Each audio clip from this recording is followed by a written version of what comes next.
Malaysia. I'll be the moderator for the session. Today we've got a very interesting topic. Building the DNA of learning and teaching, the Malaysian Vision. I think the way I'm going to run the session is I'll give a bit of a background because it's about the Malaysian Vision. I've picked some of the PowerPoint presentation by the Honourable Minister of Higher Education, Datuk Seri Idris Jusoh. And after that, I'll get each of our distinguished speakers to present some of the areas that we're going to talk this afternoon. I will try to focus on 4 or 5 things. So we will give them about 10 to 13 minutes to do a bit of a presentation. And after the presentation, they will get to discuss some of the session. In 2016, the theme of the Minister of Higher Education's annual address was flexible education. In 2017, it was redesigning higher education. And in 2018, the theme was higher education 4.0. And in his speech, the Minister of Higher Education, Malaysia, wanted that this year we should focus on learning and teaching 4.0. And these are the 4 things mentioned in the presentation. The first is fluid and organic curriculum.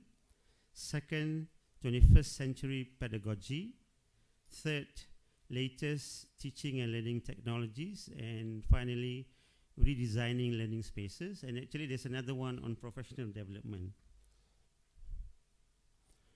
Actually, the idea of fluid and organic curriculum was something that I sort of mooted to the minister himself.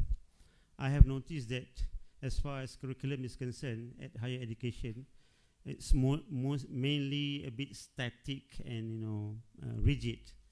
So I've mooted this idea that the fact that information is changing rapidly, and we want to make sure that when students graduate, they graduate with the right knowledge, skill, and attitude, that our curriculum should be fluid and organic.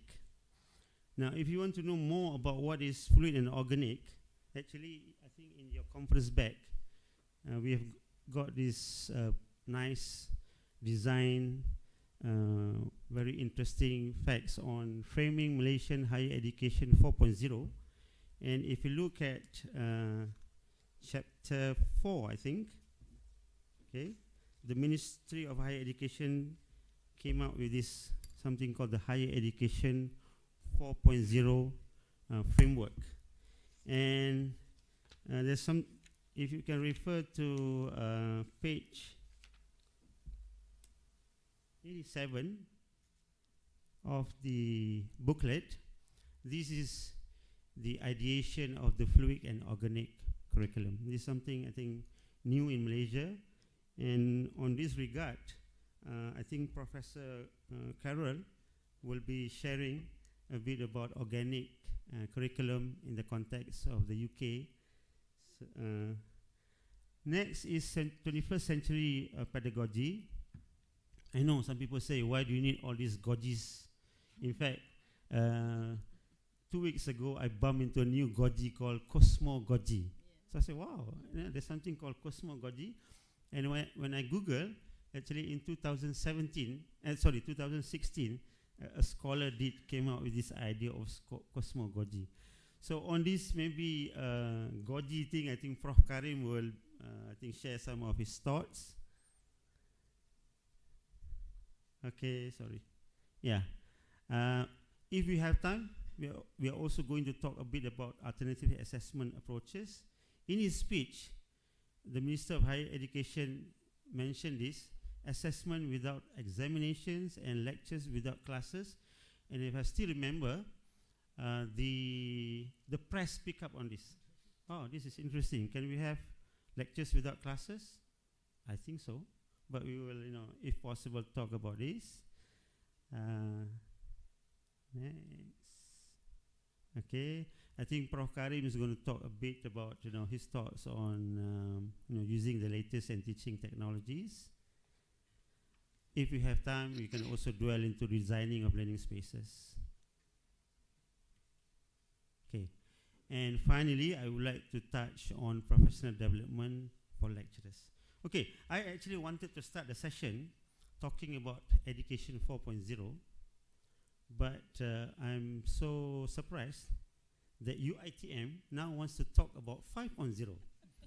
So I would like to start the session. By the way, I would like to send regards from Professor Datuk Hassan, Vice Chancellor, University Technology Mara, who's supposed to be with us this afternoon. But I've been told that he has got an event with the Prime Minister. So today, I would like to call upon Professor Dr. Aziah Alias, Director of Academic Development, University Technology Mara, to share with us their thoughts on Education 5.0.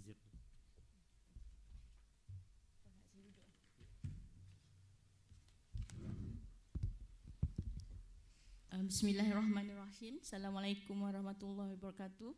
Good afternoon.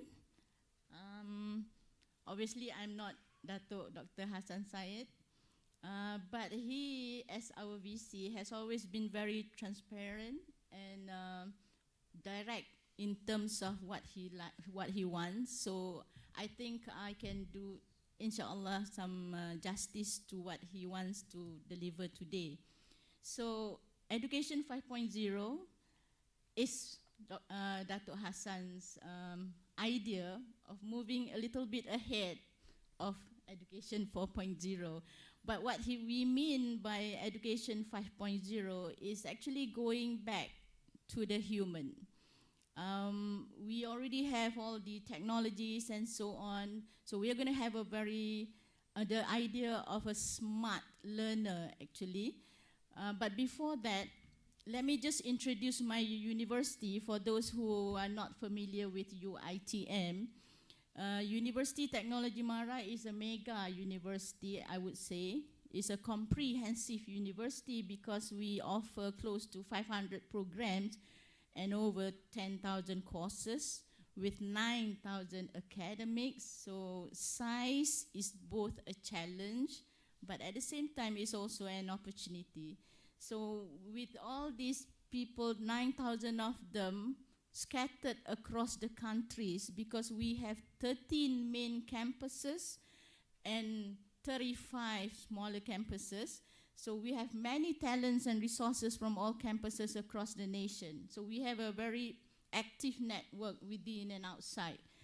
The challenge would be the acculturation of technology and changing the paradigm and aesthetic mindset, but we're not going to talk too much about that.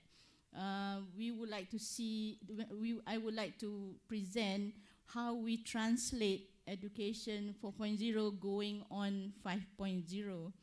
So this is how we look at Education 4.0 going to 5.0, because now we want to concentrate on the human, so understanding the learners is paramount. So we are looking at learner-driven learning, learners as agents of their own learning, so we put learners as partners. We talk about co-creation in co-creators in Education 4.0, but in Education 5.0, we want to see them as agents of their own learning.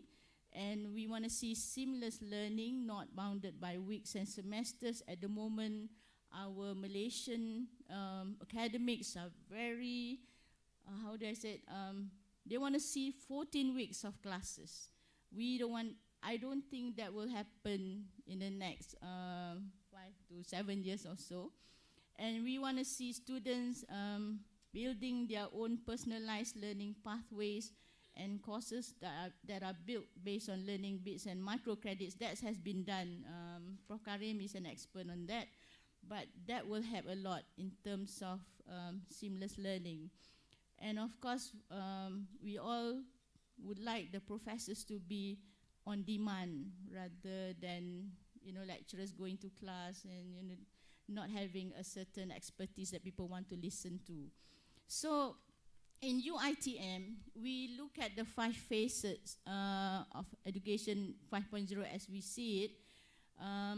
These smart thinking learners who are agents of their own learning that need to be supported. So We are also looking at organic and relevant curriculum, meaningful learning experience. The learning environment must be transformative. That was what Prof. Amin mentioned in terms of learning spaces. But we also focusing on getting our educators to be inspiring, and of course the delivery to be innovative. So we pick up on the first one, fluid, dynamic and organic curriculum, where we now have multidisciplinary program. We have 2 university, 1 industry, or 2 university, 2 industry programs. We have work-based learning, and we have industry coming on campus as well. So our faculty of film, for example, theatre, they have a few programs that are basically 2U, 1I. At the same time, we have also built data analytics courses across the curriculum, and SDG, of course, component of SDG embedded in all programs, and we are building up our liberal studies so that we can see the values among all these technology things and robots and so on. So, but in terms of shared and distributed content, we have completed 485 MOOCs last year, because there are so many of us, so we could actually complete so many.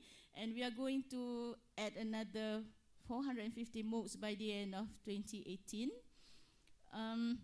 Because we have so many faculties and campuses, we are now offering multidisciplinary electives that go across faculty and also cross-campus. So a student of UiTM who is in Sarawak, for example, can come to a campus in maybe Selangor, or maybe don't come because they can just do it online. So these are the things that we are building. In fact, we have a list of all these multidisciplinary electives, and of course we have identified the expert faculties who are experts in IoT and so on. Okay, so in terms of the learning environment and assessment, what I'm doing here is showing you how we translate some of what the minister has mentioned in his early of the year. So we have smart classroom. We have 19 completed what we call ARIF classroom, which basically stands for active, relevant, interactive, fun learning. By the end of 2018, we're going to have 50 all over Malaysia. We now have 13 labs in 13 different campuses for data analytics. We are not talking about learning management system too much, because we know we need to have a system that is open. So we are changing it, actually enhancing it to a dual system with an option for open platform. In terms of alternative assessment, this is something that we have done. Our athletes need not to be on campus to be assessed. They can be wherever they are trained.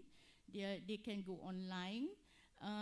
And we actually go to where they are trained and look at what they are doing, their training, and looking at the equivalence of what they undergo, and just assess them there. Not necessarily they have to be following the normal assessment on campus. So we have that equivalence, and our, of course, special educational needs learners can negotiate their assessment.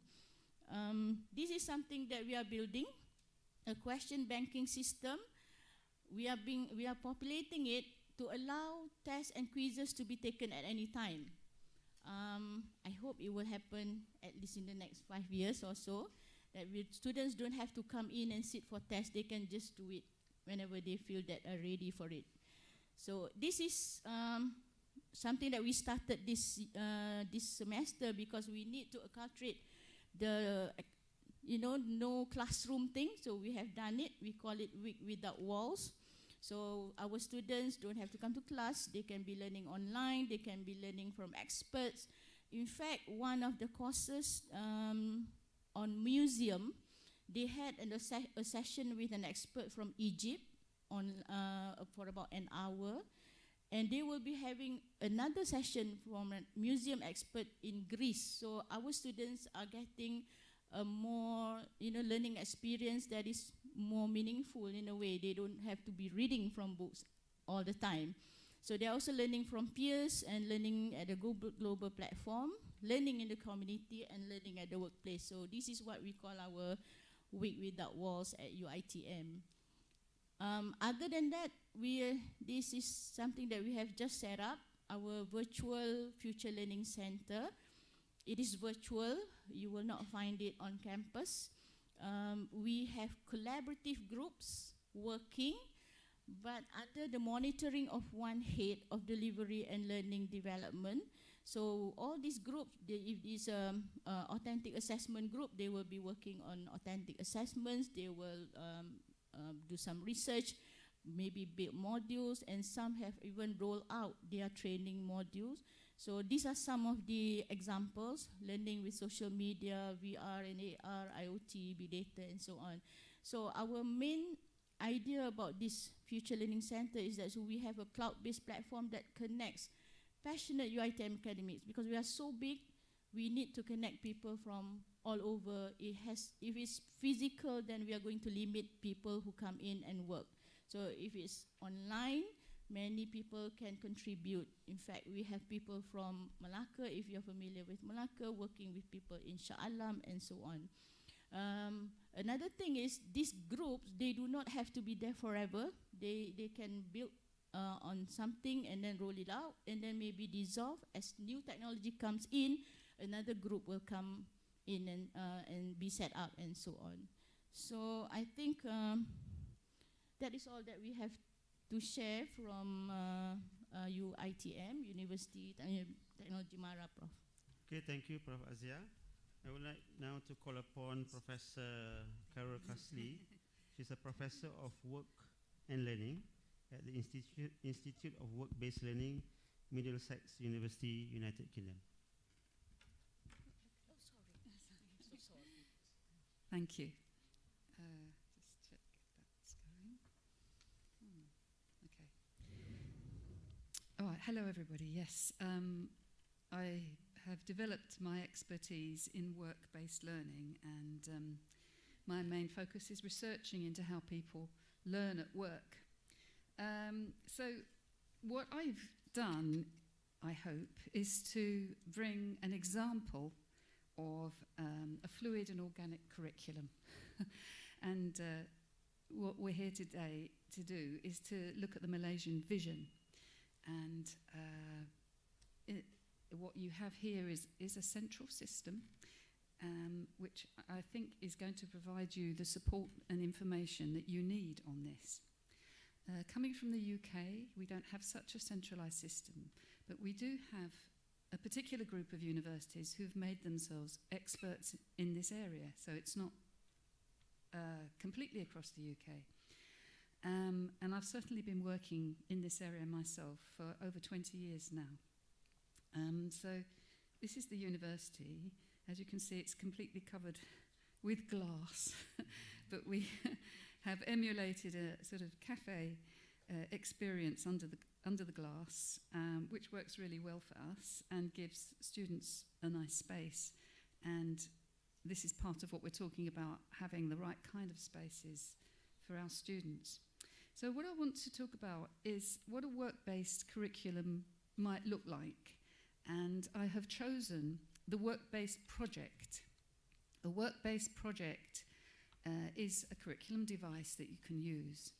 And so as professors and tutors, we're used to supervising projects, research projects, undergraduate projects. We know how that works. So we have a very good starting point for a work-based project. And if you could bear with me on, I try and pick out some of the differences and the relevance that has to our pedagogy when we're undertaking the supervision, or what I'm going to suggest is more an advisor than a supervisor, to students who are undertaking projects in their work situation where we are not engaged or know the infrastructure or the micropolitics of where they are actually at, and the difference that that makes to our pedagogy.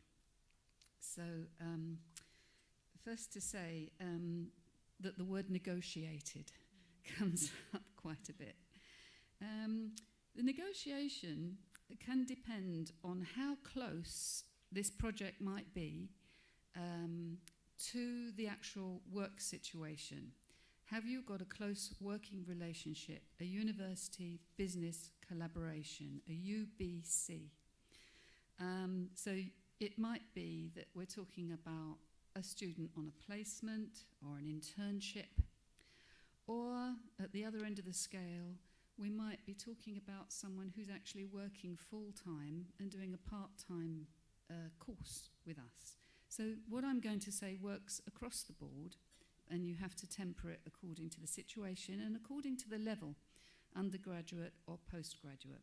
Again, we should be the experts in this, in level. What level should they be studying at? What kinds of abilities and knowledge are we trying to seek at that particular level? So here is our expertise that we already have, maybe put into a different way of working. Because now we have to address, my second point, the real life issues. So this project is not going to be library based. Certainly there will be investigation. It's going to be into something real world, real time issue. And what we want to do is to promote innovative proposals for work practice, development and change. Remember the old research and development phrase. So we're coming back to a few things that we've always had, but maybe as the wheel turns, it turns slightly differently. I also got brought to thinking about the term think globally, act locally. Do you remember that? That's come round again, hence, yeah, what we're trying to do here. So they're undertaking a piece of practitioner inquiry. They become workers, they're practitioners in practice. They go in on a work placement or whatever, and their organisation that they're working for wants them to behave as an employee or as a worker. But they're also undertaking a piece of study, a course. So that shouldn't be too separate. We don't say as tutors, oh, you're off now, go and do your work experience, come back, tell us how you get on. We need to be more involved, engaged in what they're actually doing. So are we not experts in research in universities, critical thinking and research approaches? So they're going to undertake a piece of inquiry. If it's undergraduate level, maybe you know how people, when they're undertaking a piece of inquiry, probably go too broad. We help them focus on something which might be a very simple thing, like how to change a process in the work they find themselves doing. So keep it very simple. But nevertheless, the intellectual stimulation that they get, because they're working at a certain level, first year, second year, third year undergrad, maybe postgrad, we have to keep our eye on that.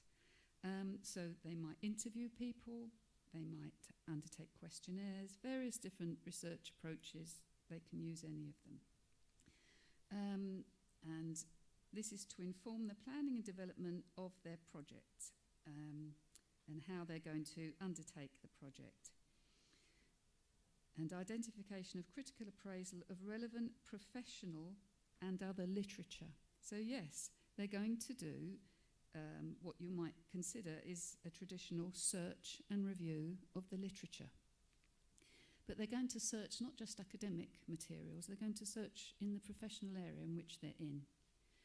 And in my experience, quite often, the professionals they're engaging with, the new networks which we hope they're going to be forming in the workplace, aren't aware of some of the academic literature. They're going to look internationally for that literature. It may be how these processes or whatever it is they're looking into maybe have happened elsewhere. They can bring that into the equation. So the purpose of a work-based project is to develop or change something tangible, something real. It's going to enhance practice, but it's also going to be scientifically and socially responsible. So that's the bit we're good at and know about. It's the enhancing practice bit that we have to get our minds around. It incorporates a tangible and useful outcome. So maybe this is one of the differences between a work-based project. It's going to have a result.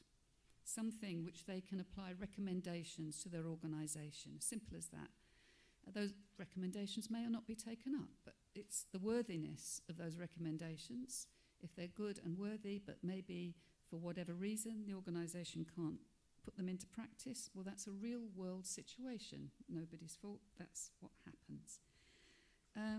The project is often beyond disciplinary boundaries. Now, well, how was that described earlier? Transvergence of disciplines. So you, the tutor, may be a subject discipline expert. You have to now broaden your thinking. We all pop out of our subject discipline and whatever we studied.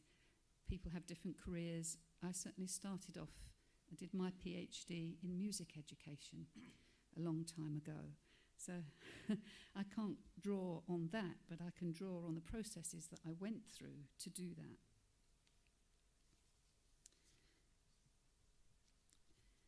The idea of a three-way learning agreement. Now, this is the ideal that actually the workplace is involved. So there'll be the university, the workplace, and the student. These are the three people that have to buy in to the project. But you might not have a strong university business collaboration. So in which case it would just be you and the student. But ideally, they might have a workplace mentor or even a second supervisor, advisor, whatever terminology we care to use in the workplace, which would be helpful. If the project involves access to data within the work situation, there might be permissions involved in gaining that data. So that would be important in that case to have someone in the workplace involved. Okay, fluid and organic. Knowledge is created and used rather than codified. And this is what we do in universities. We codify knowledge. So the knowledge that they're going to be gaining in their work situation is not going to be the codified knowledge we have written in our learning outcomes and our curricula. But it might be similar or related or appended to. And this is where we, as tutors, have to be more broader in our thinking. As we become broader in our thinking and the complexity becomes greater, the importance of clarity becomes higher. So I won't go down this list. Transdisciplinarity of work, again, transvergence of disciplines. And it's not just transvergence of disciplines, is it? It's also taking on the softer skills, the communication skills, the working autonomously and in a team skills that we, as in higher education, have been critiqued by the workplaces that our students are not coming up with.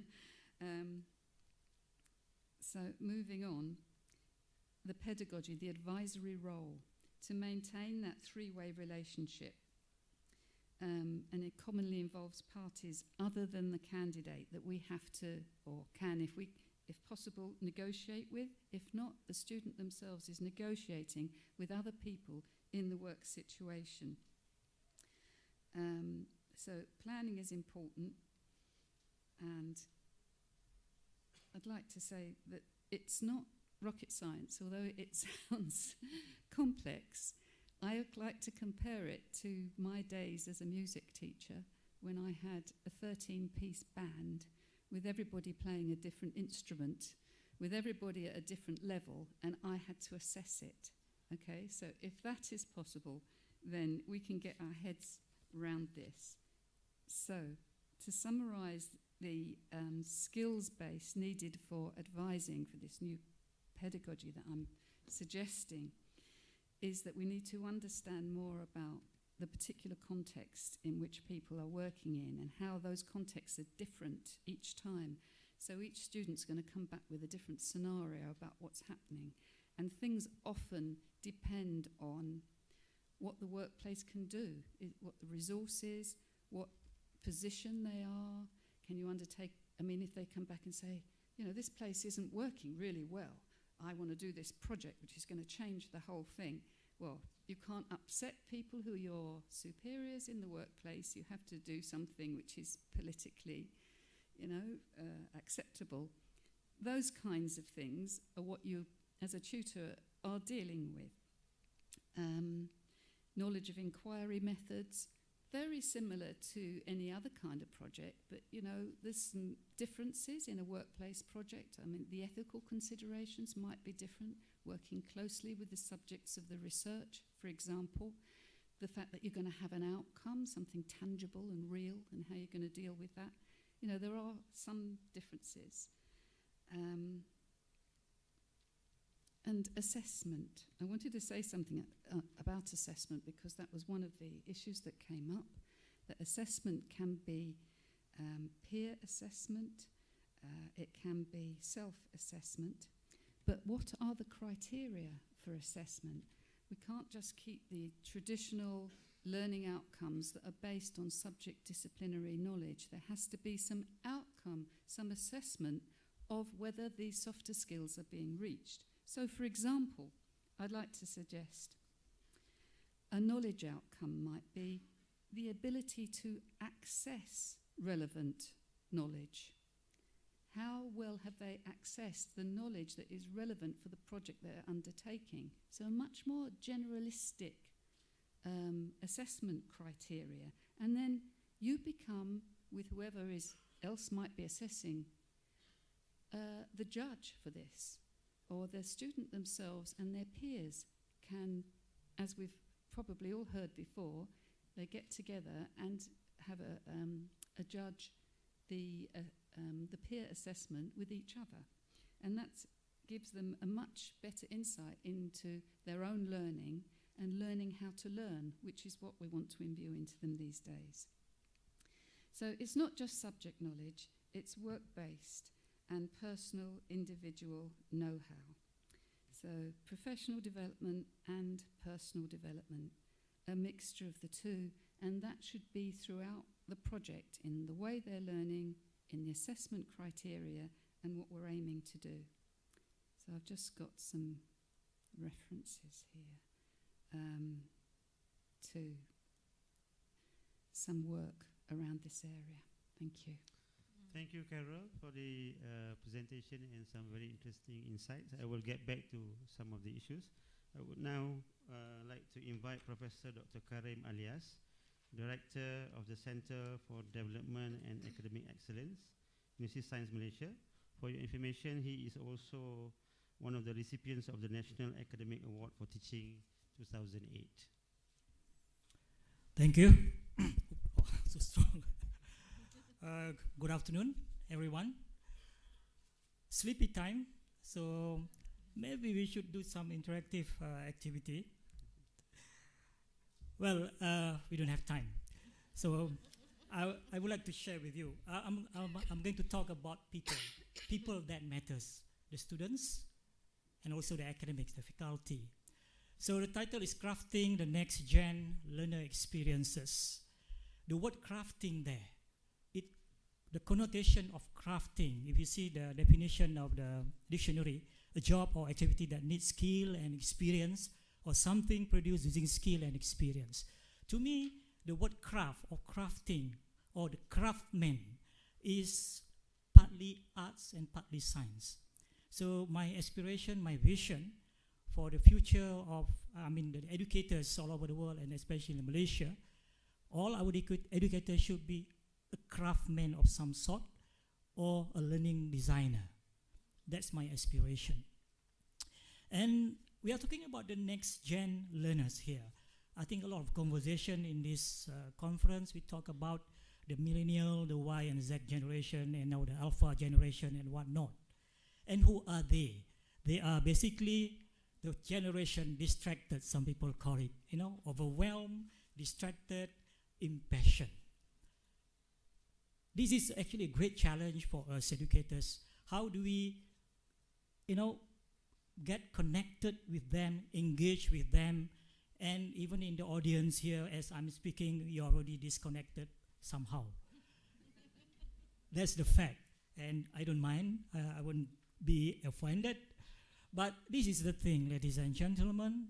Alan Cohen said, don't just give your students a lesson, give them an experience that is memorable, that is unforgettable, something that the students would remember when they graduate, what the university is for. I mean, when they spend 4 years or 3 years in the university. Oops, what happened? Or maybe, oh, okay, sorry. Press the wrong button. Consider these facts, ladies and gentlemen. This is actually a big survey or study done by Microsoft Canada a few years ago, and this is the conclusion, the finding. An average human attention span is 9 seconds, and the goldfish has an attention span of 8 seconds. My God, our concentration span is as short as a goldfish. Oops, sorry. And according to another survey by Marketing Prof, the new millennials cannot think more than 140 characters at a stretch. Now we understand that why Twitter's limit 140 characters, but now I think they allow up to 280 characters. But to me, this is good.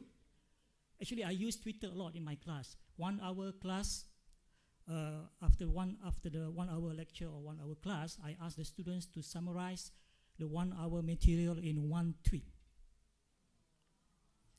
And initially they will complain, but after a few classes, and of course I give them example. So this is actually walking the talk. I show them how to tweet in 140 characters. If you can say, something in 140 characters, why would you want to say in 140 words, right? And they did well. Okay. Well, I think also in this conference, there's a lot of conversation about fourth industrial revolution, Industry 4.0, and everything about the power of artificial intelligence, machine learning. So whether we are looking this from the positive point of view, the opportunities, or from the negative point of view, the threats, to me, there is something that we have to really keep in mind, that because we cannot run away with the technology that is coming. Maybe it's a threat. Facebook shut down robots after they invent their own language. And some people say, and it is a main concern, that robots are encroaching on jobs. Is it really? So it's something that we can ponder upon. And what's now, we have Sophia. When we reach the human level intelligence and we put the Sophia face there, can you imagine? And that moment is already here, when human transcend biology, the point of singularity according to Ray Kurzweil, right? So what do we do about this? Don't worry. Geoff Colvin, in his book, Humans Are Underrated, he said this: as technology becomes more awesomely able, what will be the high-value human skills of tomorrow? And that's why UATM is talking about Industry 5.0. Education 5.0. Well, I have some reservation on these numbers. I think Dato' Amin knows this, but it doesn't matter, because as technology advances, we shouldn't focus on beating computers at what they do. We'll lose that contest. There's no way we can fight with them. But what is within our control? Instead, we must develop our most essential human abilities. And what are these? These are too fast. Intuition, the wisdom, the empathy, creativity, social sensitivity, storytelling, humor, building relationships, and expressing ourselves with greater power than logic can ever achieve. Read this book. So let me ask you, ladies and gentlemen, should we really need to redesign our education to meet the challenges of the uncertain future? If you ask me, I would say yes, but not because of all the new things that's coming our way, whatever you might call it, Industry 4.0, Fourth Industrial Revolution, 5.0, and whatnot. But we need to keep pace with the changes that is happening around us. I asked this question, so this is actually the part of interactivity, but I have only about 4-5 minutes left, I guess. Let's skip this part. But it's interesting when I ask this, when I do this activity in different forums, I get more or less the same answers. For example, so this is actually in the form of word cloud. It would be interesting actually if we can do it now, but we don't have time again. Problem solving, critical thinking, communication, and those other things, which basically, these are the so-called the new the skills that we need in the new brave world. We are living in the new brave world where everything is digital, everything is connected, you know, the IoT things and so on. And these are the things that we need. The question is, how do we now deliver and embed this in the curriculum and deliver it in the classroom or outside the classroom? These remain great challenges for us. We need learners in the future to have this kind of new literacies. We need to nurture the future learners to become an inventor, innovator, creative entrepreneur, change maker, game changer, groundbreakers, social inventors, innovators. Therefore, ladies and gentlemen, I think we need to change our mindset. For our educators, the 21st century educators, or the educators for the industry 4.0, don't focus too much on content. I think we need to focus on creating value and experience, as I mentioned earlier. We need to teach our kids to value not just technology, but also the richness of interpersonal experience. But what about the cognitive part?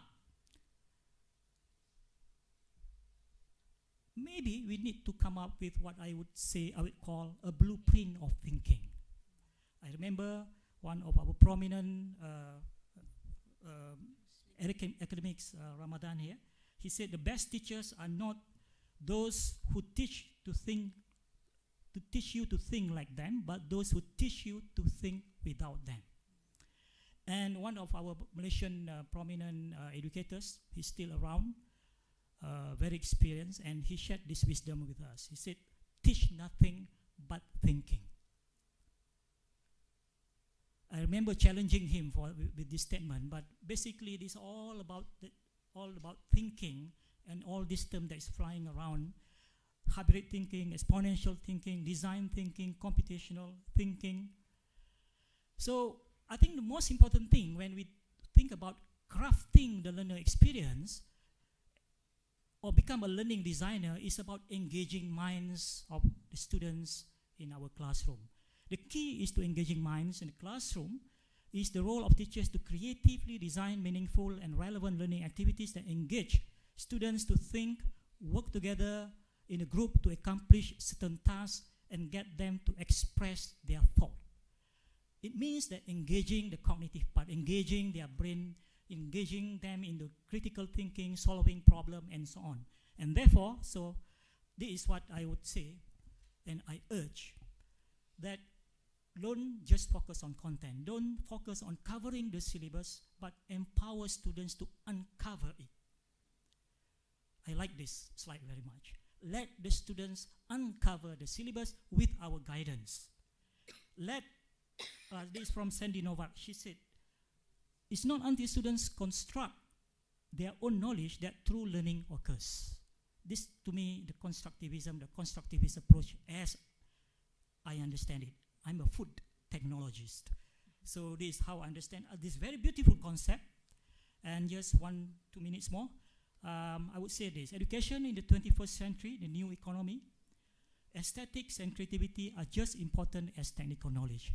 That's why you see my slides. I spend a lot of time preparing my slide because to me the aesthetic part is very important. Okay? And last but not least, this is my last slide. I have 64 slides, ladies and gentlemen. If you want to have a copy of the slide, you can get from the secretariat. But this is the last thing that I want to say in my short presentation here. I have this thing called 70-20-10 model of engaging learning. I'm sure some of you, or most of you, knows about this 70-20-10. But this in context, this is in different context. This is the context of what will happen in 1 hour classroom. 70-20-10 of active learning, it means that let's spend 70% of the time on engaging the students cognitively on the thinking part. So we can do all sort of activity, can be problem-based, can be whatever, just name it, gamification and so on, but 70% of the time. Then, now I will come in, as a facilitator to do the closure, summarize whatever that we have learned, and then finally let the students do the 10% reflection, and that could be in the form of 140 characters tweet, using the Twitter. Thank you. So thank you very much, Prof. Karim, especially for the lovely graphics. Okay, there's so many to talk about. I would like to begin to, so what we'll do, we have half an hour. I'll spend about 50 minutes getting a bit more from the speakers, and then we'll have 50 minutes for Q&A.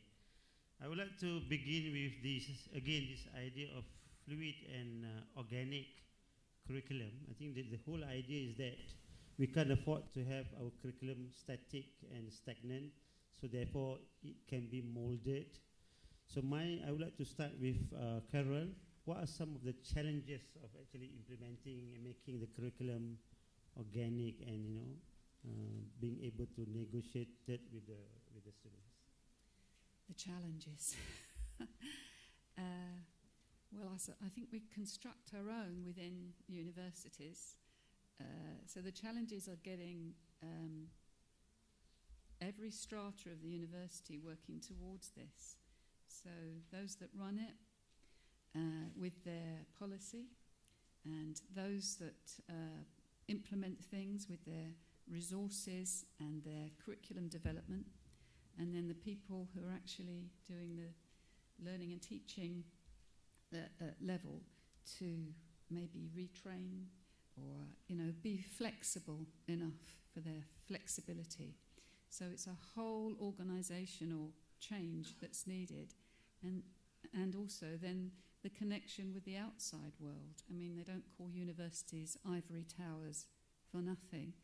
We need to engage more with employers and community organisations and people outside, so that we can make this work. So that's the bigger picture on the challenges, if that's what you wanted. Okay, thank you. Now, the other thing that I think was either mentioned directly or indirectly is assessment. Now that we are changing the way we design our curriculum, the way we deliver teaching and learning. So, is there a problem with the current traditional pen and paper assessment? I would like to begin with Prof. Azia. You mentioned about the assessment on demand. I sort of like it, Can you... Is there a problem with our current assessment? Maybe not everything. I mean, in my university, for example, we have a faculty that does not have any final exams. Okay. The music faculty has no final exam. The Islamic studies faculty has no final exams. So, but they are moving towards this alternative assessment, but we still have faculties that require the cognitive, assessing the cognitive part. That's why we are building we call it the QBS, question banking system, that one day, at the moment, it can churn out tests. If you want a specific test, it can churn out, but students still cannot log in and take the test. But in a few years, we hope to do that, so that students will learn when they feel they are ready, so they can just go to a kiosk, perhaps. KPT boleh bagi duit. A kiosk, and they can log in and just take the test, and they are done for one assessment. So something like that. On the other hand, we are also pushing for people to work on assessment that's different from what they are currently doing, because we are so familiar with standard curriculum as opposed to an open curriculum. So we want to assess each and everything in a final exam, for example. But sometimes you've been assessing the students for the first half of the semester. You've already assessed maybe 3 out of the learning outcomes. So you don't need to do everything on a final exam. So the other 2 can come from some other forms of assessment. So we are doing that. But I think a lot of things happen because of the ICGPA. When we identify different domains and different outcomes, then it goes with the assessment that can assess such outcomes. I think this is a good initiative by the ministry, the ICGPA thing.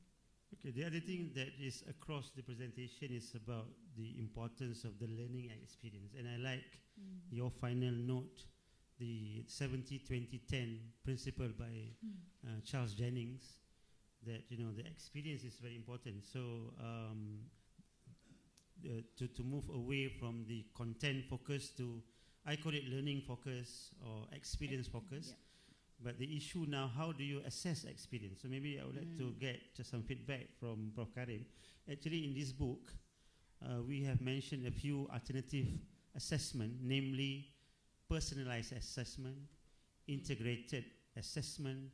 I've myself promoted something called challenge-based assessment. So I would like to hear from Prof. Karim. How do you reliably and assess students' learning experience? The 70-20-10 model it's different from that 10% formal learning, 20%. But I kind of adopt and adapt it in the context of learning in the classroom.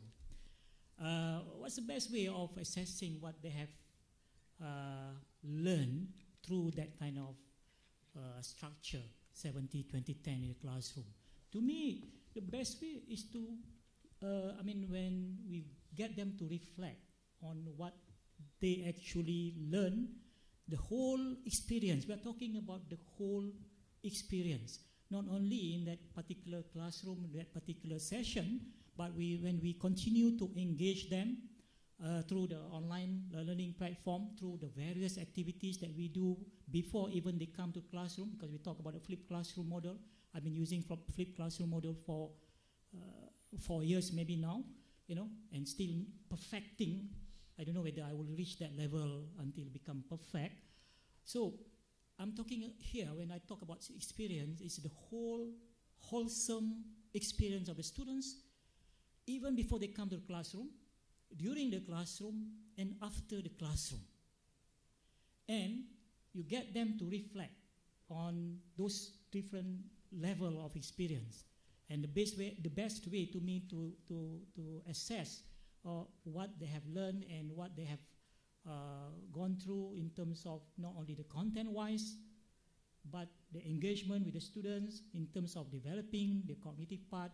They get to apply what they have learned and translate it into a project, working together in a team. All this we can learn from the reflection. I always get the students to do reflection through the Twitters, and I also have another tool. And if those are the evidence, permanent evidence that I can use to analyze, and then from those feedback, I can kind of re-strategize my approach to make it even better. So that's the answer. Okay, I think the other thing that was raised by Prof. Karim is the fact that we are now facing a new generation called Gen Z. And whether we like it or not, to them, Uncle Google and Auntie YouTube, I think the minister actually coined this, Uncle Google, and I thought this is nice. They are the new face of education, And so my question here is, I think most of us in this room, we are very familiar with this conception of pedagogy. Actually, pedagogy is the art of assisting children. Pedagogy is very much teacher-centered. I think if you're talking at the university level, there's another knowledge called andragogy, adult learning. But andragogy is probably more suitable to postgraduate students. So now they're talking about a knowledge called heutagogy. How many of you are familiar with heutagogy? Okay, so I think if you are lecturers and academicians, we should, look into this body of knowledge called heutagogy, self-determined learning or self-instruction, so to say. And there's another body of knowledge called Paragogy, Paragogy, or Peeragogy. I'm from Penang, so if you're from Penang, you should say Peeragogy. If you're from Penang, then you get the joke. And there's something called Cybergogy, because a lot of things are now happening in the blended, in the e-learning, you know. So you need to know how to run classes in this online environment. So my questions to any of the panel, maybe I would like to start from Prof. Azia. Is there a need to retool and upskill our lecturers, professors, so that we are familiar with this new way of dealing with the Gen Z? And if so, why? If not, why not? Shall I be the VC for a while? Yeah. The answer is yes. Okay, because I think it is very crucial to reskill and retrain and get them to relearn, because our lecturers are so familiar with the, you know, didactic, giving everything in class kind of thing. In fact, when we run the Week Without Walls, I get a lot of questions from lecturers who are so uncomfortable with the students not being in class. So of course, when you come, if you want them to do to run a pedagogy session in class, these will be the people who will be, you know, freaking out or something like that. But I also see lecturers who have taken approach, for example, getting the students to assess the friends' work in class and have a debate, dialogue kind of thing. So that thing is also happening. So in my opinion, we have to reskill, of course. But in our context, if it's 9,000 lecturers, we cannot go to 9,000. So we will work on this specific group. And then maybe call it a trickle effect or a domino effect, so that the rest will pick up. Okay.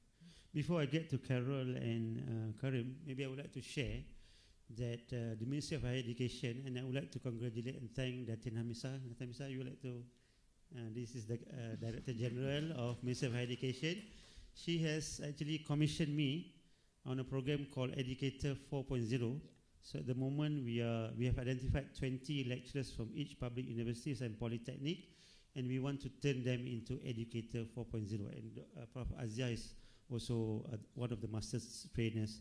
So far, we have conducted 6 public universities and 1 polytechnics.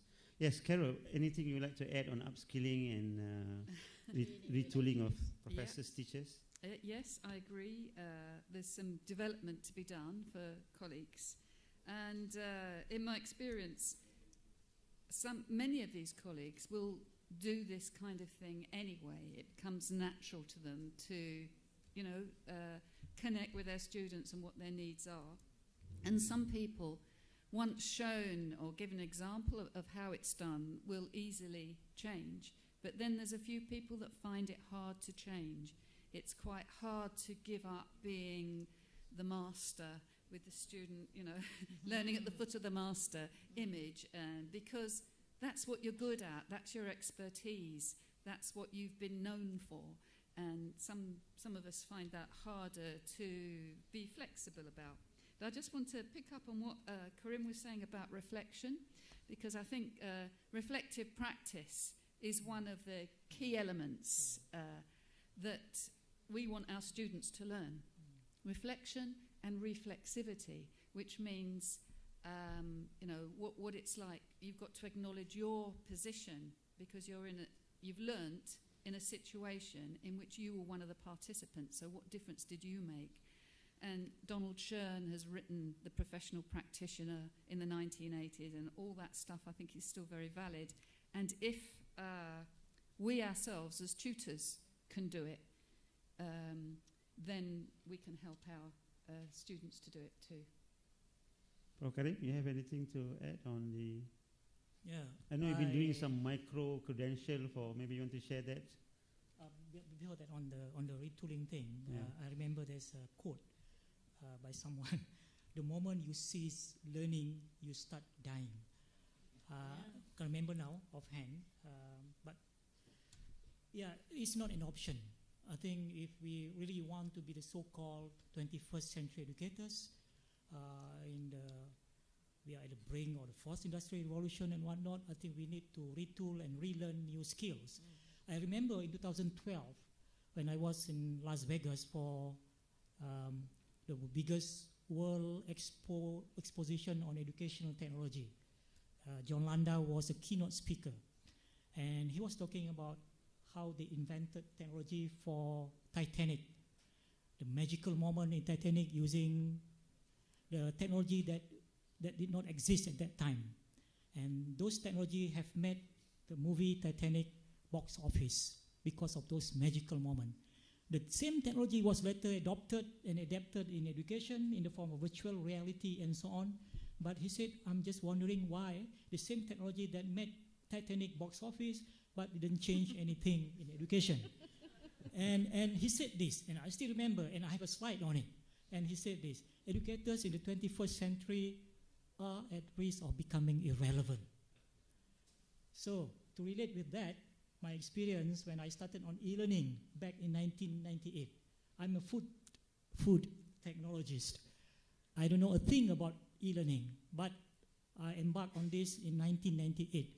And I couldn't get many assistants at that time in my university, but I learned by myself and so on. And here I am. Instead of people know me as a professor of food technology, a lot of people thought that I am a professor of e-learning.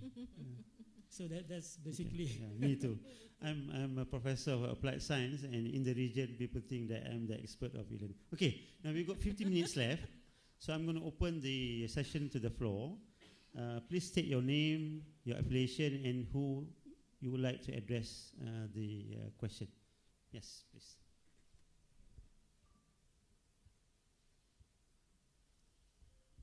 Good afternoon. Thank you for the sharing of the panel. I'd like to inquire about authentic assessment in light of professional courses which are subscribed to accords such as Washington Accord, for example. So while I'm all for authentic assessment and fluid and organic curricula, it's going to be very difficult because the students will have to take board exams, which means they will need the skills to take board exams. And this is totally on the opposite side of the spectrum because out there on the field, they don't take exams. Authentic assessment means showing the skill by doing the skill. So I'm not sure how this can be addressed or how your institutions have addressed such kinds of concerns. Maybe I can start because I was in Kuching, Sarawak, conducting a one-day workshop on alternative assessment. Alternative assessment is basically formative assessment in replacement to the pen and paper traditional final exam. So it's a different way of assessment, but again, the bottom line, it has to be reliable. It has to measure what it's supposed to measure. So as alternative assessment is not a substandard assessment. So I think, and the same thing, when we promoted this idea of fluid and organic curriculum, quality has to be maintained. It's just doing things differently. And I know when we talk about, to change the curriculum, to change the assessment, one of the main challenges is always the professional body. Yep. Because, perhaps the old mindset. But I think I can bet, give another 3 to 5 years, even the professional body will say, yeah. Because I had a session with all professional bodies when I was commissioned by the Malaysian Qualification Agency to come up with this guideline for MOOC credit transfer, that 30% of courses can be taken via MOOC and be credit transferable. So when I presented the guideline, I had people from the engineering, from the medical, and I was so surprised that they were very positive. They say if you can maintain that, if you can assure that quality is being maintained, we are quite okay to that. And finally, the guideline was approved. Yeah. So I think quality should not be compromised at in any way. But let's think of different ways of doing things. And one of them is alternative assessment. Anything from the? Yeah. Maybe we need to re-skill the auditors. Yeah, definitely. Yeah, I think that's definite. When I do a lot of workshops, by the way, And the one of the worry from the participants is always when the MQA, they say MQA. MQA comes with the old mindset. It's not MQA. It's the assessors with the old mindset. So I think MQA needs to retool and re something the traditional auditors. Anything from the panel? Otherwise, let's move on to the next question. Yeah.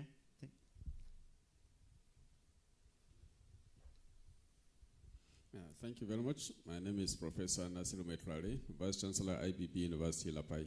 I was interested in the issue of equivalent assessment you say for athletes.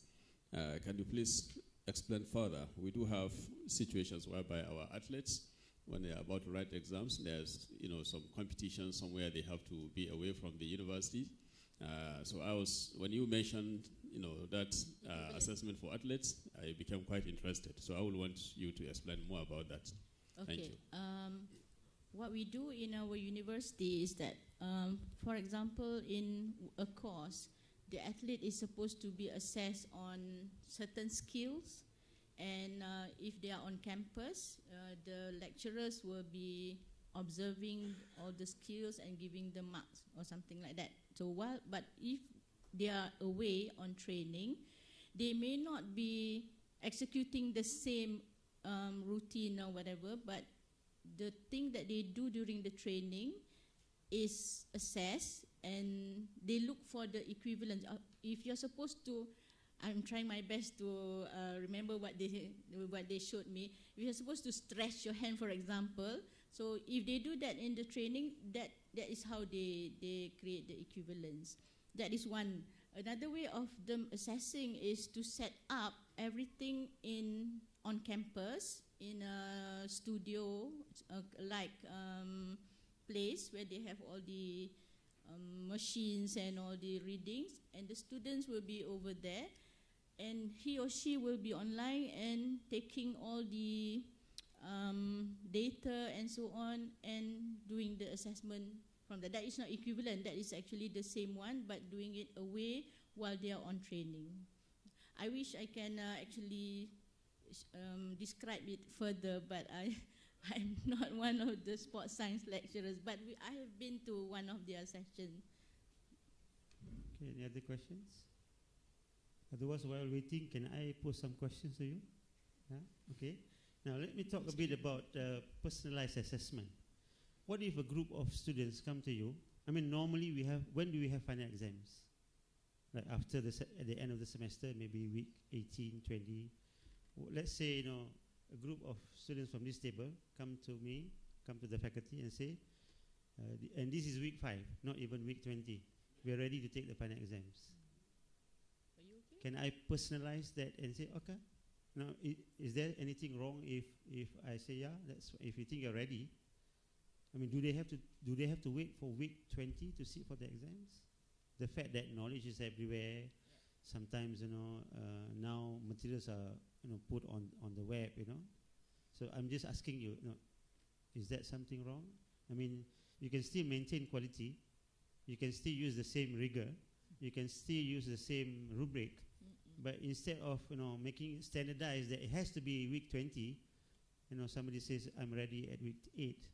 So this is an example of personalized assessment. My second, by the way, if you have questions, let me know. Otherwise, I'll have to think of questions to get the show. We've got 6 more minutes. Normally, in the final exam is pen and paper. Okay? So you have multiple choice. You have got, maybe essay questions. What if a candidate says, I'm not really good at essay writing, because you're not assessing me on essay writing. You're assessing me on what I know of how I'm able to describe this concept. But instead of writing the essay, can I record the answer and submit to you, the video recording? Can that be a problem? I can still try to answer the question, but I'm not so good at essay writing, because you're not assessing me on my ability of essay writing. You're assessing me something else. So can it be personalized that, what do you think about this? You're still using the same rubric. You're still giving points for the, you know, like, No. your answer should have, you know, point number 1, point number 2, number 3, number 4, number 5. And for each point, you need to elaborate enough. You need to give examples. But the students say, I'm not good at writing essays.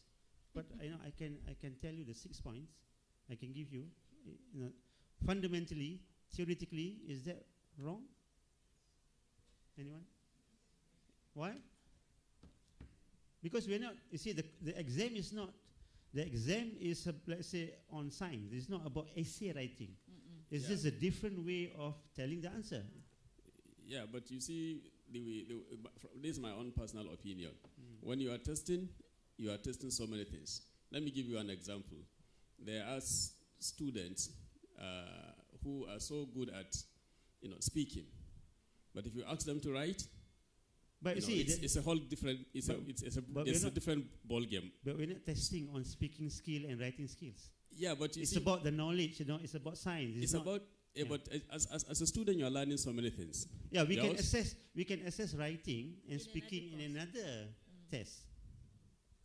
So this is no. I'm not saying that. I'm not saying that you're right or wrong. Yeah. But alternative assessment. One of it is to look and make the assessment personalized, but still be right about we are measuring what we're supposed to measure, and maintaining the reliability. So I'm just giving you some ideas of, you know, some of the forms of alternative assessment. Yeah, it's okay, but if we take it too far, it also has its own downsides.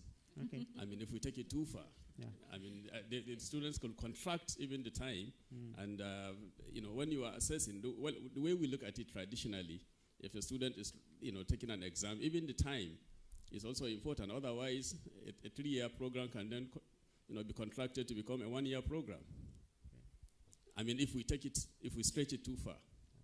It depends. I mean, it's still debatable, you know. I mean, this is something that in Malaysia, we would like to mainstream this idea of alternative assessment so that we can measure, I think, the experience, you know, what we are not changing the curriculum, we are changing the delivery. So I think the way we assess need to change. Okay, I've been warned that we've got 2 minutes.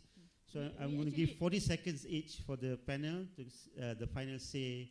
I'm just going to say that that assessment that you mentioned just now, Dato', we have a policy for that, but for our special needs learners, so they don't have to write. They don't have to. They can just use a recording to answer. So we already have it. If we can do it for the special needs learners, I think we can roll it out to the other learners when the time comes. So I mean, we are assessing what the knowledge, as you said. Your 40 seconds is up. Now I'll go to Carol. Anything, any final? Okay, you're getting very radical. And I would say I like the idea of oral assessments very much. I think that it does prove against plagiarism. For example, people very hard to hide what they know and don't know in an oral assessment. And I like that idea. But as the gentleman was saying over there, we university students would have to have written skills, wouldn't they? Are we saying that you don't need written skills? Or there might be, supposing you did an arts course, I mean, does Beethoven need to write anything apart from music? Okay, so you can, there's always a line to go over, but the important thing is to set up systems which work, and it's university systems is what I have stumbled across many times. They're structured to have assessments in at certain times, in certain ways, and it's boom, boom, boom. We're now dealing with loads and loads of people coming to university. That's important. Okay, Prof. Karim, any final say? I think it's a question of readiness. Okay. A lot of time when we discuss about all these things, we forget about the readiness of the students and the faculty, the academics. We can do all kind of things. I mean, I'm talking about the academic. You can be very innovative. You can do all kind of, innovation. But then the students, are they ready or not? And don't forget that we have to look at the whole landscape of education. And the students that come to the university, they have gone through 12 years of education in the primary and secondary school, and suddenly you put them in that environment and you try to be very innovative and so on, because I have experienced this myself. They said, and when you ask them, okay, tell me frankly, if if you are given a chance, do you want me to do all these kind of crazy things in the classroom, or you prefer still the conventional classroom? And to my disappointment, they said, we still prefer you just give us the lecture and we just listen and take notes. So the readiness that we need to address that. And of course, the urgency to change on our part, the faculty, and the urgency to change also on the students. It's all about mindset. Again, sorry to say, we keep saying this, the mindset, the mindset, the mindset. So that's the main challenge. Okay, thank you very much. Please join me to show our appreciation to all the speakers. I think it has been a very interesting session. So thank you very much.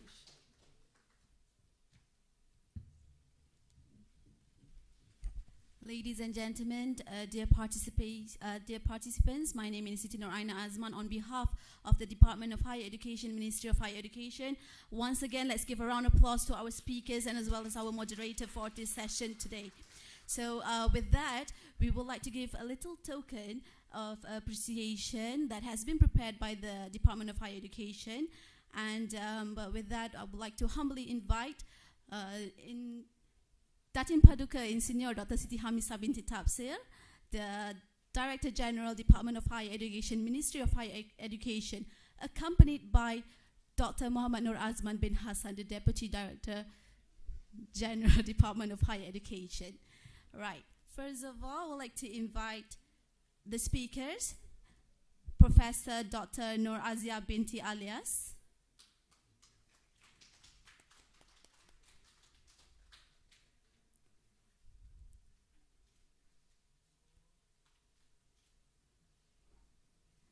Thank you, Professor.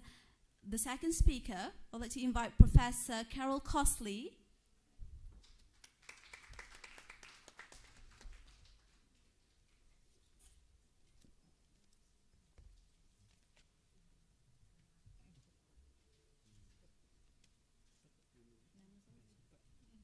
Thank you very much. And the third speaker, Professor Dr. Abdul Karim Alias.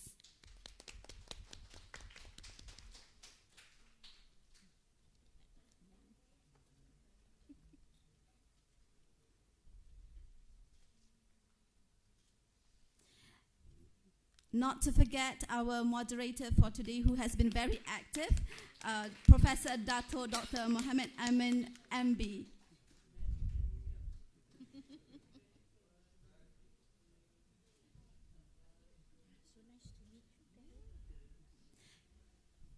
Thank you very much, Datin Paduka. Thank you very much, all participants.